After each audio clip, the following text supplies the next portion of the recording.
Okay, this is just an expression that's used, these two words are often used together. Nervous wreck, right? I was a nervous wreck before the job interview. Nervous wreck. So it just means, yeah, you're very nervous, right? And a wreck is like a crash, but it also can mean just a kind of like a disaster of just being very nervous, okay? So, so a person, nervous wreck is a person suffering from uh, stress or emotional exhaustion. Here's some examples. By the end of the day, I was a nervous wreck. Now, um,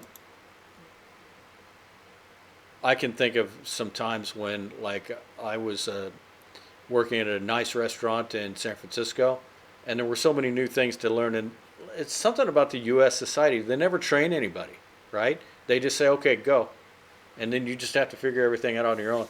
So there were so many different things I had to learn. Just where to put everything and just where to do the order. Nothing, no training. I was a nervous wreck by the end of the night. Nervous wreck. Okay. Okay. So before the interview, I was a nervous wreck. Uh, Now, my mom would say something like this: "This city driving is making me a nervous wreck." Because city driving is very, very different than driving in the small town area that we lived in.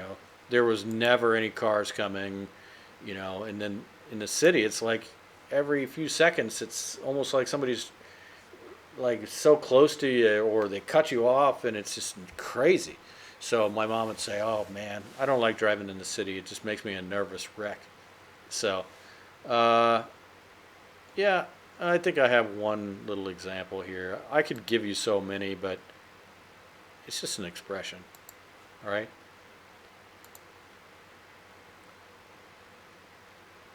Can tell you I've been a nervous wreck about the thought of making this particular address to this particular audience. Can Okay. tell you I've been a nervous wreck about the thought of Yeah. So she said she's been a nervous wreck about uh, making that speech, right?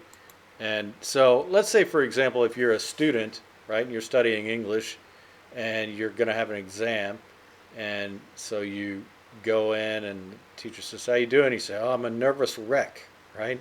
So it's something something you could say, probably impress the teacher.